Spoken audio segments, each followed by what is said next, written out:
Welcome to Krish talks. അപ്പോൾ നമ്മൾ exam oriented ആയിട്ടുള്ള വീഡിയോസ് ആണ് ചെയ്തുകൊണ്ടിരിക്കുന്നത്. ഫോർത്ത് സെം ബികോം BBAയുടെ EDPയിലെ സെക്കൻഡ് ചാപ്റ്റർ നമ്മളെടുത്ത് കംപ്ലീറ്റ് ചെയ്തിട്ടുണ്ടായിരുന്നു. അപ്പോൾ അതിൽ ഞാൻ പറഞ്ഞിട്ടുണ്ടായിരുന്നു സെക്കൻഡ് ചാപ്റ്ററിൽ ഒരു ഇമ്പോർട്ടൻ്റ് ആയിട്ടുള്ള ഒരു വീഡിയോ നമ്മൾ ചെയ്യുന്നുണ്ട്. അതായത് അതിൽ ഒരുപാട് ഇൻസ്റ്റിറ്റ്യൂഷൻസ് ആണ് നമ്മൾ എക്സ്പ്ലെയിൻ ചെയ്തിട്ടുണ്ടായിരുന്നത്. ഒരു 10ഓളം ഇൻസ്റ്റിറ്റ്യൂഷൻസ് നമ്മൾ അതിൽ പറഞ്ഞിട്ടുണ്ടായിരുന്നു. ഓൺട്രപ്രണേഴ്സിനെ പല രീതിക്ക് ഹെൽപ്പ് ചെയ്യുന്ന 10 ഇൻസ്റ്റിറ്റ്യൂഷൻസ്. അപ്പോൾ അതൊക്കെ ഷോർട്ട് ഫോം ആയിട്ടാണ് കൊടുത്തിരുന്നത് അതിൽ. അപ്പോൾ അതിൻ്റെ short form, full form, year ഉള്ളതിന് ഇയർ, ദെൻ മെയിൻ ഒബ്ജക്റ്റീവ്, അങ്ങനെ സിമ്പിളാക്കിക്കൊണ്ട് ടേബിളാക്കി ഒരു വീഡിയോ ചെയ്യാം. പിന്നെ ഈ 10 ഇൻസ്റ്റിറ്റ്യൂഷനിലും കോമൺ ആയിട്ട് നിങ്ങൾക്ക് എഴുതാൻ സാധിക്കുന്ന കോമൺ ഫീച്ചേഴ്സും ഞാൻ തരാമെന്ന് പറഞ്ഞിരുന്നു. അപ്പോൾ അതിൻ്റെ വീഡിയോ ആണ് ഈ ഒരു വീഡിയോ കേട്ടോ. അപ്പോൾ നമ്മുടെ ചാനലിൽ സബ്സ്ക്രൈബ് ചെയ്യാത്ത കുട്ടികളുണ്ടെങ്കിൽ സബ്സ്ക്രൈബ് ചെയ്യുക, നിങ്ങളുടെ ഫ്രണ്ട്സിനൊക്കെ ഒന്ന് ഷെയർ ചെയ്ത് കൊടുക്കാൻ ശ്രമിക്കുക കേട്ടോ. അപ്പോൾ നമുക്ക് ക്ലാസ്സിലേക്ക് കിടക്കാം. ഇതിൽ ഫസ്റ്റ് ഇൻസ്റ്റിറ്റ്യൂഷൻ എന്ന് പറയുന്നത് DI&C എന്ന് പറയുന്ന ഇൻസ്റ്റിറ്റ്യൂഷനാണ്. അപ്പോൾ ഇതിൻ്റെ ഫുൾ ഫോം ആദ്യം പഠിക്കുക. Directorate of industries and commerce. ഇതിന് മറ്റൊരു പേര് കൂടി ഉണ്ട്, department of industries and commerce. ഇനി ഇതിൻ്റെ വർഷം എന്ന് പറയുന്നത് 1949 ഇതിൻ്റെ വർഷം വരുന്നത്, ഇത് സ്റ്റാർട്ട് ചെയ്തത് കേട്ടോ. അപ്പോൾ എന്തിനു വേണ്ടിയിട്ടാണ് ഈ ഒരു ഇൻസ്റ്റിറ്റ്യൂഷൻ വന്നിരിക്കുന്നത്?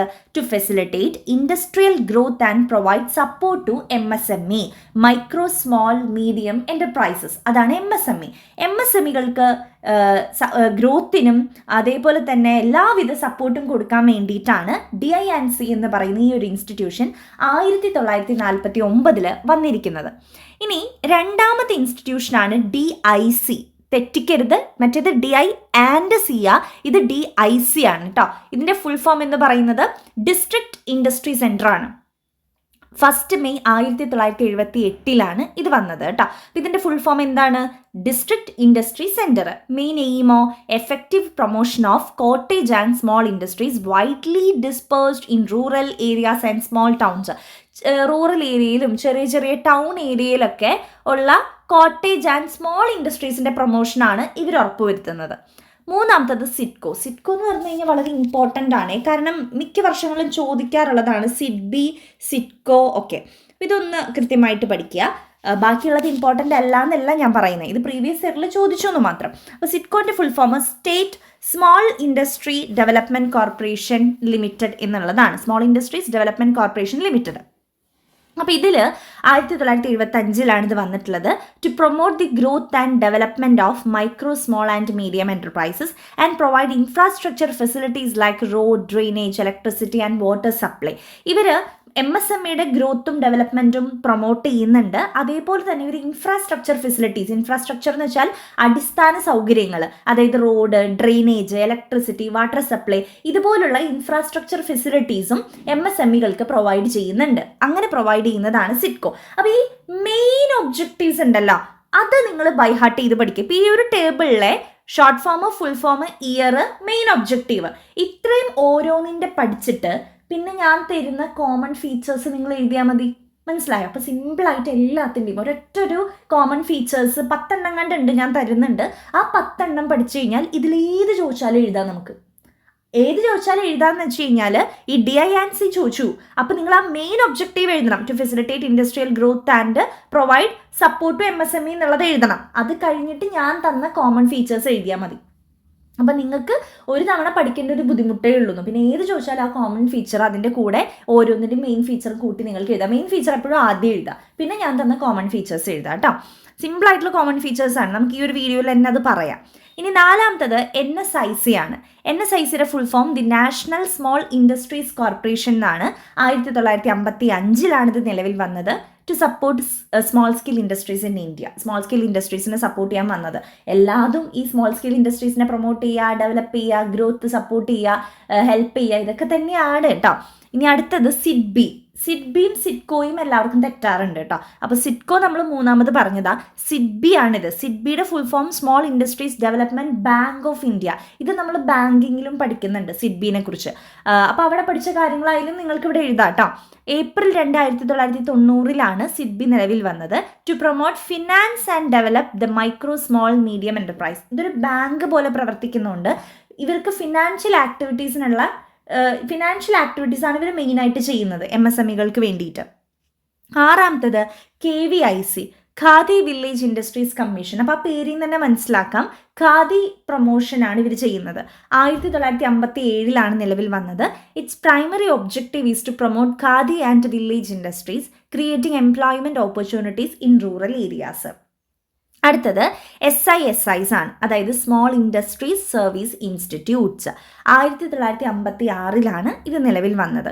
Small industries service institute have been established in each state. ഓരോ സ്റ്റേറ്റിലും ഒരു SISI ഉണ്ടായിരിക്കും. The objective of this is to develop small skill industries. Small skill industries develop ചെയ്യാൻ വേണ്ടിയിട്ടാണ് ഇത് വന്നിരിക്കുന്നത്.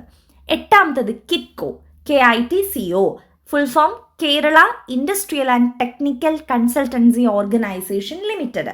ഇതിൻ്റെ വർഷം 1978.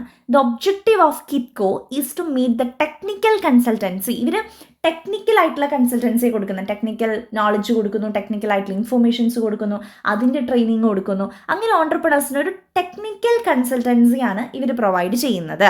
Small, medium and large scale ഇൻഡസ്ട്രീസിന് പ്രൊവൈഡ് ചെയ്യുന്നുണ്ട്. 9ാമത്തത് STED. അതിൻ്റെ full form science and technology entrepreneurship ഡെവലപ്മെൻറ്റാണ്. അപ്പോൾ ആ പേര് പോലെ അതിൻ്റെ ഇയർ കൊടുത്തിട്ടില്ല കേട്ടോ. അപ്പോൾ അതിൻ്റെ പേര് പോലെ തന്നെ ഇത് എന്തിനു വേണ്ടിയിട്ടാണ്? To develop entrepreneurship and generate employment through science and technology. Science and technology ഉപയോഗിച്ച് ഓൺടർപ്രണേഴ്സിനെ ഹെൽപ്പ് ചെയ്യുന്നു. സയൻസ് ആൻഡ് ടെക്നോളജി ഉപയോഗിച്ച് ജോലി അവസരങ്ങൾ കൊടുക്കുന്നു. സയൻസ് ആൻഡ് ടെക്നോളജി ഉപയോഗിച്ച് പ്രൊമോട്ട് ചെയ്യുന്നു. അപ്പോൾ സയൻസും ടെക്നോളജി ഉപയോഗിച്ച് ചെയ്യുന്ന ഡെവലപ്മെൻ്റ് ആണ് STED എന്ന് പറയുന്നത്, ആ ഒരു ഇൻസ്റ്റിറ്റ്യൂഷൻ. ഇനി 10ാമത്തത് NIESBUD എന്ന് പറയും, അതായത് NIESBUD. ഫുൾ ഫോം വരുന്നത് national institute for entrepreneurship and small business development. ഇതിൻ്റെ വർഷം 1983. ഇതിൻ്റെ മെയിൻ ഒബ്ജക്റ്റീവ് എന്താ? It's a coordinating body that oversees entrepreneurial development programmes. ഇതൊരു അപ്പെക്സ് ബോഡിയായിട്ട് പ്രവർത്തിക്കുന്നതാണ്, ഒരു മേലെ നിൽക്കുന്നതാണ് കേട്ടോ NIESBUD എന്ന് പറഞ്ഞാൽ. അതായത് താഴെയുള്ള എല്ലാ പ്രോഗ്രാംസും, ഓൺടർപ്രണറിയൽ ഡെവലപ്മെൻറ്റ് പ്രോഗ്രാംസും നന്നായിട്ട് തന്നെയാണോ പോകുന്നത്, എല്ലാവരും നല്ല രീതിക്കാണോ ചെയ്യുന്നത്, അങ്ങനെ അവർക്ക് വേണ്ടി ഇൻഫോർമേഷൻസ് പാസ് ചെയ്യുകയൊക്കെ ചെയ്യുന്ന ഒരു ടോപ്പ് ലെവൽ ആയിട്ട് നിൽക്കുന്ന ഒരു ഇൻസ്റ്റിറ്റ്യൂഷനാണ് NIESBUD എന്ന് പറയുന്നത്. നാഷണൽ ഇൻസ്റ്റിറ്റ്യൂട്ട് ആണല്ലോ, അപ്പോൾ നാഷണൽ ലെവലാണ്, അപ്പോൾ ഏറ്റവും മുകളിൽ നിൽക്കുന്നതാണ്, നമ്മുടെ RBI, സെൻട്രൽ ബാങ്ക് ഒക്കെ പോലെ. അപ്പോൾ അതാണ് NIESBUD എന്ന് പറയുന്നത്. അപ്പോൾ ഈ 10 ഇൻസ്റ്റിറ്റ്യൂഷനാണ് നമ്മൾ ഈ സെക്കൻഡ് ചാപ്റ്ററിൽ നമ്മൾ എക്സ്പ്ലെയിൻ ചെയ്തതും പഠിച്ചതൊക്കെ. അപ്പോൾ ഈ 10 ഷോർട്ട് ഫോമും ഫുൾ ഫോമും ഇയർ പഠിക്കാൻ പറ്റുവാന്ന് വെച്ചാൽ ഇയറും, നിർബന്ധമായിട്ടും എല്ലാത്തിൻ്റെയും മെയിൻ ഫംഗ്ഷനും നിങ്ങൾ പഠിക്കണം. ഇപ്പോൾ ഞാൻ ഈ കൊടുത്തിരിക്കുന്ന ഒബ്ജക്റ്റീവ് നിങ്ങൾ പഠിക്കണം കേട്ടോ. അപ്പോൾ ഇത് ബൈഹാർട്ട് ചെയ്ത് തന്നെ പഠിക്കാം, വേറെ നിവർത്തിയില്ല നമുക്ക്. ഏത് വേണമെങ്കിലും ചോദിക്കാം, മൊത്തമായിട്ട് നമ്മളോട് SCക്ക് ചോദിക്കാം കേട്ടോ, അല്ലെങ്കിൽ 1 by 1 ആയിട്ട് 2 മാർക്കിന് ചോദിക്കാം. ഓരോന്നും അതിൻ്റെ ഫീച്ചേഴ്സ് അടക്കം ഷോർട്ട് SCക്കും ചോദിക്കാം. അപ്പോൾ പല രീതിക്ക് ചോദിക്കാൻ സാധ്യതയുള്ള ഒരു ഏരിയ ആണ്. ഇത്രയും വർഷത്തെ ക്വസ്റ്റ്യൻ പേപ്പറിൻ്റെ അടിസ്ഥാനത്തിലാണ് ഞാൻ പറയുന്നത് കേട്ടോ. ഇനി ഞാൻ പറഞ്ഞില്ലേ നിങ്ങളുടെ അടുത്ത് കോമൺ ഫീച്ചേഴ്സ് തരാമെന്ന്, അതാണ് നമ്മൾ നോക്കാൻ പോകുന്നത്. Provide financial support, promote marketing and sale. ഇതൊക്കെ ഈ 10 ചെയ്യുന്ന കാര്യങ്ങളാണ്. ഫിനാൻഷ്യൽ സപ്പോർട്ട് കൊടുക്കുന്നുണ്ട്, മാർക്കറ്റിംഗ് ആൻഡ് സെയിൽസിനെ പ്രൊമോട്ട് ചെയ്യുന്നുണ്ട്, ഒരു സെൽഫ് റിലയൻസ് ഉണ്ടാക്കുന്നുണ്ട് ആളുകളിൽ. സെൽഫ് റിലയൻസ് എന്ന് പറഞ്ഞു കഴിഞ്ഞാൽ ആരെയും ആശ്രയിക്കാതെ സ്വന്തമായിട്ട് കാര്യങ്ങൾ ചെയ്യാം. അപ്പോൾ അത് വളർത്തിയെടുക്കുന്നുണ്ട്. ഓഫർ സർവീസ്, പലതരത്തിലുള്ള സർവീസുകൾ കൊടുക്കുന്നുണ്ട്. ട്രെയിനിങ്ങും ഡെവലപ്മെൻറ്റും കൊടുക്കുന്നുണ്ട്. അസിസ്റ്റ് ഓൺടർപ്രണേഴ്സിനെ അസിസ്റ്റ് ചെയ്യുന്നുണ്ട്. ഗൈഡ് ലൈൻസ് കൊടുക്കുന്നുണ്ട്. അറേഞ്ച് ഫിനാൻഷ്യൽ അസിസ്റ്റൻസ്, അവർക്ക് വേണ്ട ഫിനാൻഷ്യൽ അസിസ്റ്റൻസ് പ്രൊവൈഡ് ചെയ്യുന്നു. Identify and develop new entrepreneurs, പുതിയ ഓൺടർപ്രണേഴ്സിനെ കണ്ടെത്തി അവരെ ഡെവലപ്പ് ചെയ്യുന്നുണ്ട്. മോട്ടിവേറ്റ് എക്സിസ്റ്റിംഗ് ഓൺടർപ്രണേഴ്സ്, ഇപ്പം നിലവിലുള്ള ഓൺടർപ്രണേഴ്സിനെ എന്താ പറയുക, മോട്ടിവേറ്റ് ചെയ്യുന്നുണ്ട്. സ്മോൾ സ്കിൽ ഇൻഡസ്ട്രീസിൻ്റെ development. Then support technology transfer, technological relate ചെയ്തിട്ടുള്ള കാര്യങ്ങൾ സപ്പോർട്ട് ചെയ്യുന്നുണ്ട്. എൻകറേജ് ഇന്നോവേഷൻ എന്ന് പറഞ്ഞാൽ സംതിങ് ന്യൂ, പുതിയതായിട്ടുള്ള എന്തെങ്കിലും കാര്യങ്ങൾ കൊണ്ടുവരിക. അപ്പോൾ അതിനെ എൻകറേജ് ചെയ്യുന്നു. മെൻറ്റർഷിപ്പ് പ്രൊവൈഡ് ചെയ്യുന്നുണ്ട്. ഫെസിലിറ്റേറ്റ് നെറ്റ്വർക്കിംഗ്, അങ്ങനെ മൊത്തം ആ ഒരു നെറ്റ്വർക്കിങ്ങിനെ ഫെസിലിറ്റേറ്റ് ചെയ്യുന്നുണ്ട്. അപ്പോൾ ഇത്രയും കാര്യങ്ങളാണ് നമുക്ക് ഏത് ചോദിച്ചാലും എഴുതാൻ സാധിക്കുന്നത് കേട്ടോ. ഓൺടർപ്രണേഴ്സിനെ ഹെൽപ്പ് ചെയ്യുന്നു, ഓൺടർപ്രണേഴ്സിനെ സപ്പോർട്ട് ചെയ്യുന്നു, ഓൺടർപ്രണേഴ്സിന് വേണ്ട ഫിനാൻഷ്യൽ ഹെൽപ്പ് കൊടുക്കുന്നു, അവർക്ക് ട്രെയിനിങ് കൊടുക്കുന്നു, അവർക്ക് ഡെവലപ്മെൻറ്റ് കൊടുക്കുന്നു, പുതിയ ഓൺടർപ്രണേഴ്സിനെ കണ്ടെത്തുന്നു, നിലവിലുള്ളവരെ മോട്ടിവേറ്റ് ചെയ്യുന്നു, അവർക്ക് വേണ്ട മെൻറ്റർഷിപ്പ് കൊടുക്കുന്നു. ദെൻ അവർക്കൊരു അവരിലെ സെൽഫ് റിലയൻസ് ഫോസ്റ്റർ ചെയ്യുന്നു. ഒരുപാട് സർവീസ് കൊടുക്കുന്നുണ്ട്, ഗൈഡ് ലൈൻസ് കൊടുക്കുന്നുണ്ട്, പിന്നെ ടെക്നോളജി റിലേറ്റ് ചെയ്തിട്ടുള്ള സർവീസ് കൊടുക്കുന്നുണ്ട്, സ്മോൾ സ്കെയിൽ ഇൻഡസ്ട്രീസിനെ ഡെവലപ്പ് ചെയ്യുന്നുണ്ട്. നിങ്ങൾക്ക് തന്നെ ഉണ്ടാക്കി എഴുതാവുന്നതേ ഉള്ളൂ. അപ്പോൾ ഞാൻ 15 തന്നിട്ടുണ്ട്. അപ്പോൾ ഈ കോമൺ ഫീച്ചേഴ്സ് പഠിച്ചു കഴിഞ്ഞാൽ ഈ 10 ഏത് ചോദിച്ചാലും നിങ്ങൾക്ക് എഴുതാം. പക്ഷെ അതിൻ്റെ കൂടെ അതിൻ്റെ full form, year main aim ഓരോന്നിൻ്റെ നേരെ തന്നിട്ടില്ലേ അതും കൂടി എഴുതിയിട്ട് വേണം ഈ 15 എണ്ണത്തിൽ എഴുതാനായിട്ട് കേട്ടോ. അപ്പോൾ ഷോർട്ട് എസ്സേക്ക് നിങ്ങൾക്ക് ക്വസ്റ്റ്യൻ വരും. For example, what is SIDCO and explain its main functions, അല്ലെങ്കിൽ എന്താ പറയുക, explain SIDBI with its features. What are the features of KVIC? അങ്ങനെയൊക്കെ നമ്മളെടുത്ത് ഷോർട്ട് എസ്സേക്ക് ചോദിക്കാം. അപ്പോൾ ഓരോന്നും നമ്മൾ ഫസ്റ്റ് ഒരു പാരഗ്രാഫ് എഴുതുക അതിനെക്കുറിച്ച്, അതിൻ്റെ ഒരു മെയിൻ ഫംഗ്ഷനും ഫുൾ ഫോമും ഇയറൊക്കെ ആയിട്ട് ഒരു ചെറിയൊരു പാരഗ്രാഫ് എഴുതുക. എന്നിട്ട് വേണം നമ്മൾ ഫീച്ചേഴ്സിനോ അവരെന്താ ചോദിച്ചിരിക്കുന്നത്, ഫീച്ചേഴ്സ് ആണോ ഫംഗ്ഷൻ ആണോ ക്യാരക്ടറിസ്റ്റിക് ആണെങ്കിൽ അത് ഹെഡിങ് കൊടുത്തിട്ട് ഈ ഞാൻ പറഞ്ഞ പോയിന്റ്സ് എഴുതാനായിട്ട് കേട്ടോ. അപ്പം അങ്ങനെയാണ് ക്വസ്റ്റ്യൻസ് വരുന്ന ഒരു രീതി. അപ്പോൾ ഇത് സെക്കൻഡ് ചാപ്റ്ററിലെ ഒരു ഇമ്പോർട്ടൻ്റ് ആയിട്ടുള്ളൊരു ഏരിയ ആണ്. ഇത് പഠിച്ചു കഴിഞ്ഞാൽ നമ്മുടെ ആ ചാപ്റ്റർ തന്നെ കഴിഞ്ഞു എന്ന് നമുക്ക് പറയാം. പിന്നെ ടെക്നോ പാർക്കിൻ്റെ കാര്യങ്ങളൊക്കെയാണ് അതിലുള്ളത്. അപ്പോൾ നിങ്ങൾക്ക് മനസ്സിലായെന്ന് വിചാരിക്കുന്നു. യൂസ്ഫുൾ ആയെങ്കിൽ നിങ്ങളൊന്ന് കമൻറ്റ് ചെയ്തോളൂ, ലൈക്ക് ചെയ്തോളൂ. സബ്സ്ക്രൈബ് ചെയ്യാത്തവർ പ്ലീസ് ഒന്ന് സബ്സ്ക്രൈബ് ചെയ്യുക, ഷെയർ ചെയ്ത് കൊടുക്കുക കേട്ടോ. So all the very best. Thank you.